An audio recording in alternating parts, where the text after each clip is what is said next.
राधे राधे दोस्तों। पूजा वार्ष्णेय पारिवारिक कहानियों में आपका स्वागत है। हमारी आज की कहानी का शीर्षक है जेठ जी को सिखाया सबक। हेमा को अपनी आंखों पर विश्वास ही नहीं हो रहा था।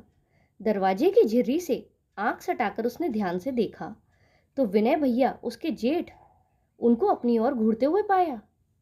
ये देखकर उसके पैरों तले जमीन खिसक गई। घबराकर उसने थोड़ी सी ओट ली और दरवाजे को झटके से बंद किया। दिल जोर जोर से धड़क रहा था, हाथ कांप रहे थे। जल्दी से उसने कपड़े पहने, भीगे बालों को लपेटा और बाथरूम से बाहर निकल आई। सामने वाले कमरे में अब कोई नहीं था, लेकिन उसकी आंखों में वो घूरती निगाहें अब भी तैर रही थीं। क्या ये वही विनय भैया थे जो बड़े थे, समझदार थे, जिनसे वह हमेशा नजरें झुकाकर बात करती थी? क्या इतने सभ्य दिखने वाले इंसान इतनी गंदी हरकत कर सकते हैं? हेमा की रूह कांप गई। कई बार उसने महसूस किया था कि कुछ ठीक नहीं है। जब वह पैर छूती थी तो आशीर्वाद देने के बहाने वो पीठ पर हाथ ज्यादा देर तक फिराते थे। कभी सामने ही जिप चढ़ाते या छोटे भतीजे को उसकी गोद से उठाने के बहाने उसके हाथ जबरन छूते, और तब उनकी आंखों में एक अलग ही नजर होती। पर हेमा चुप रही थी। नई नवेली बहू जो थी, रिश्तों की मर्यादा में उलझी हुई।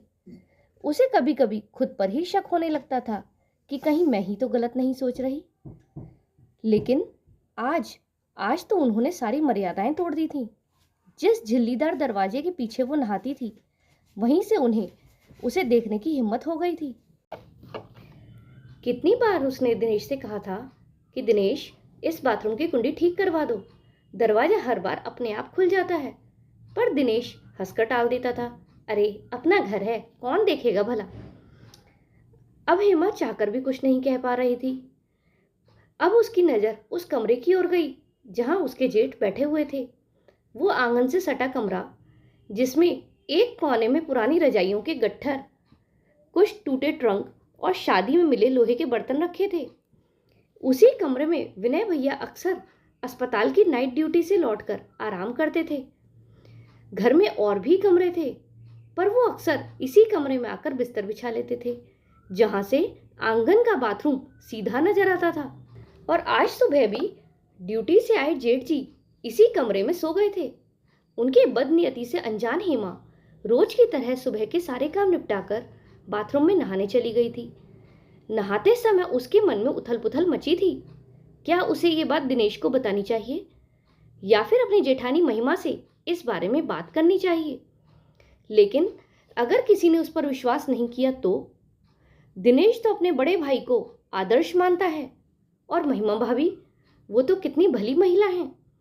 अगर उन्होंने बात मान भी ली तो इस सच से वो बेचारी कितनी आहत होंगी। दोनों बच्चों की उम्र भी तो अभी बहुत छोटी है। नहीं, हेमा ने खुद से कहा, ये बात मुझे घर में किसी को भी नहीं बतानी चाहिए, कहीं अच्छा भला घर बिखर न जाए। और फिर वैसे भी दिनेश की नौकरी कुछ ही महीनों में पक्की हो जाएगी और वो बेंगलुरु उसके पास चली जाएगी। पर अगर तब तक जेठ जी ने फिर से कोई ओछी हरकत की तो वह उन्हें ऐसा मुंह तोड़ जवाब देगी कि फिर वो दोबारा आंख उठाने की हिम्मत भी नहीं करेंगे। ये सोचते हुए हेमा ने अपने काम में खुद को झोंक दिया। 3 साल पहले ब्याह कर आई हेमा बीए पास, बड़ी ही समझदार और परिपक्व सोच वाली लड़की थी। उसके पति दिनेश बेंगलोर की एक कंपनी में काम करते थे। हालांकि अभी सैलरी कम थी और नौकरी स्थायी नहीं थी, इसीलिए हेमा अपने ससुराल में ही रह रही थी। ससुराल एक पुराना खुला और बड़ा घर जो किसी हवेली की याद दिलाता था। घर में जेठ जेठानी और उनके 2 छोटे बच्चे रहते थे। हेमा को कोई भी वहां पर तकलीफ नहीं थी, सिवाय इस बात के कि उसके जेठ जी का दोहरा चेहरा था। सबके सामने बेटा बेटा कहकर मीठी बोली बोलने वाले जेठ जी जब अकेले में होते तो उसके थोड़ा पास आते ही अजीब तरह से व्यवहार करने लगते। हेमा को उनकी निगाहों की मंशा समझने में देर नहीं लगी थी। औरत होने के नाते उसने महसूस किया था कि उन नजरों में सिर्फ अपनापन नहीं, वासना भी छुपी थी। इसीलिए हेमा हमेशा उनसे एक साफ दूरी बनाए रखती थी। अब होली आने को थी, सारा घर तैयारियों में जुटा था, लेकिन हेमा के मन में जो डर बैठ चुका था वो सिर्फ रंगों से नहीं धुल सकता था। अब हालात ये हो गए थे कि महिमा भाभी और बच्चों के साथ हंसी ठिठोली करती हेमा जैसे ही जेठ जी को सामने आते देखती, अचानक उसकी मुस्कान सिमट जाती और चेहरा गंभीर हो जाता। कुछ तो था जो उसे असहज कर देता था, पर वो जताती नहीं थी। होली करीब थी और उसकी सारी खुशियां अब बस एक बात पर टिकी थीं, दिनेश के आने पर। पिछले 2 साल होली पर वो मायके में रही थी, इसीलिए इस बार की होली उसके लिए बेहद खास थी। दिनेश के आने से 2 दिन पहले से ही वो तैयारियों में जुटी थी। बच्चों के साथ मिलकर उसने ऐसा प्लान बनाया था कि दिनेश को भनक तक नहीं लगे। और अब दिनेश घर आ चुका था। होली की सुबह मोहल्ले के बच्चों का रंग गुलाल शुरू हो गया था। हेमा सुबह सुबह उठकर महिमा भाभी के साथ किचन में जुट गई। हेमा, जरा जल्दी से तेज तेज हाथ चला लो, 10 बजे से मोहल्ले की औरतें चढ़ पड़ेंगी। हाँ भाभी, आज सब कुछ टाइम से निपटा देंगे, हेमा ने मुस्कुराते हुए कहा। काम खत्म कर दोनों देवरानी जेठानी ने एक दूसरे की तरफ देखा और जैसे जीत का ऐलान कर दिया हो गया। भाभी, मैं जरा देखूं दिनेश उठे या नहीं, हेमा ने कहा। जा जल्दी, वरना बच्चे फिर रंग लेकर पीछे पड़ जाएंगे, महिमा ने आंख मारी।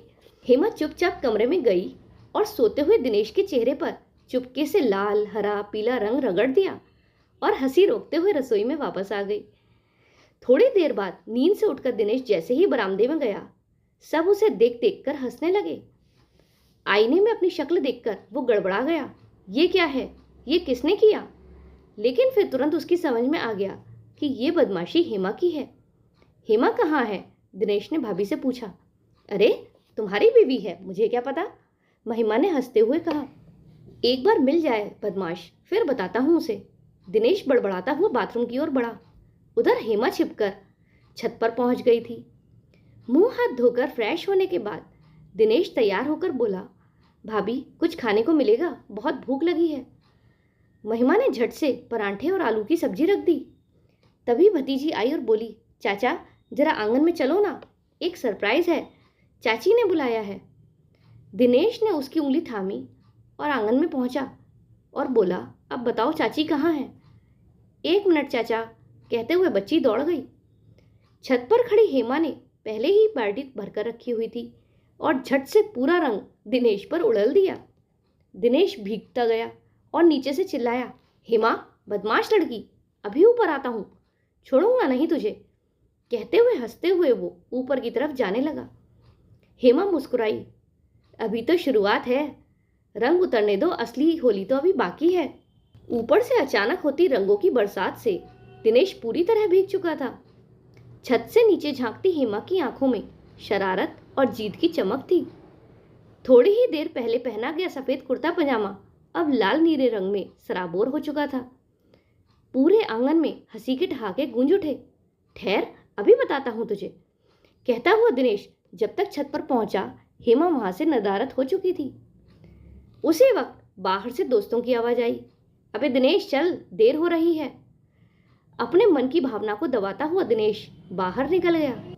लेकिन इस हंसी ठिठोली के बीच छत से भागती हुई हेमा भाभी महिमा के कमरे की अलमारी के पास छिप गई थी।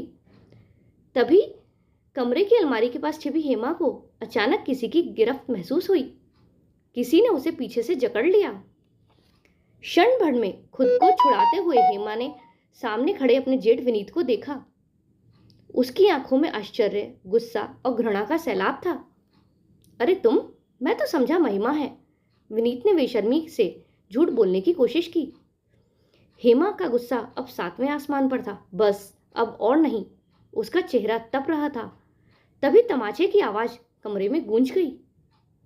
अरे ओ, पागल हो गई है क्या, मुझ पर हाथ उठाती है, विनीत गुर्राया। नहीं, पागल नहीं हूं, आपके पागलपन का इलाज कर रही हूं।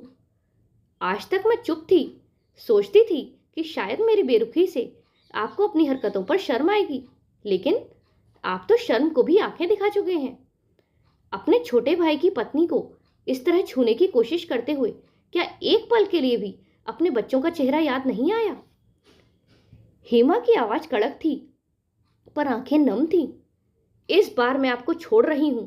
अगली बार अगर पास फटकने की कोशिश भी की ना, तो न नाम बचेगा और ना ही इज्जत। ऐसा कहते हुए गुस्से में वह कमरे से बाहर निकल गई। दरवाजे के पीछे खड़ी महिमा सब सुन और देख चुकी थी। उसके चेहरे पर कोई हैरानी नहीं थी। वह जानती थी अपने पति विनीत की रंगीन तबीयत और लुके छुपे इरादों को। महिमा का यह मौन मजबूरी नहीं था, बल्कि एक लंबा समझौतावादी युद्ध था जो वह बच्चों, समाज और घर की इज्जत के नाम पर खुद से लड़ रही थी। वो जानती थी कि उसका पति उसे धोखा देता है, झूठ बोलता है, पर कभी कुछ नहीं कह पाई। आज पहली बार किसी ने उसकी इस जली सी चुप्पी पर मरहम रखा था। हेमा ने न सिर्फ खुद की इज्जत बचाई, बल्कि महिमा को भी उस चुप्पी से एक आवाज दी। महिमा की आंखें भीग गईं, पर उनमें एक सुकून था कि घर की कोई एक औरत तो अब कमजोर नहीं थी। कुछ देर बाद जब हेमा आंगन में बाल सुखा रही थी, तभी पीछे से दिनेश आकर उसे अपनी बाजुओं में भर लेता है। उसके हाथों में रंग था, आंखों में प्यार, गालों पर मलते हुए बोला, अब बचकर कहाँ जाओगी। हेमा शर्माई, पर उसकी आंखों में अब आत्मविश्वास था। सामने खड़ी महिमा ने एक लंबी और गहरी सांस ली, मुस्कुराई और नजरें फेर ली। नजरें फेरना उसकी पुरानी आदत थी, मगर इस बार एक उम्मीद के साथ उसने अपनी पलकें झुकाई थी। दोस्तों, आपको ये कहानी कैसी लगी कमेंट में ज़रूर बताइएगा। क्या ऐसे रिश्तों में सब कुछ गलत होते हुए देखकर भी चुप रहना चाहिए, या हेमा की तरह आवाज़ उठानी चाहिए? हेमा ने जो किया वो सही था या गलत? क्या हेमा को अपनी जेठानी से या पति से बात करनी चाहिए थी, या उसने जो अपने तरीके से किया वो सही था? ये सब आप कमेंट में ज़रूर बताइएगा। साथ ही अगर आपको कहानी पसंद आई हो तो वीडियो को लाइक करें, और चैनल पर नए हो तो चैनल को सब्सक्राइब करें। हमारे साथ अंत तक बने रहने के लिए धन्यवाद। जय श्री राधे।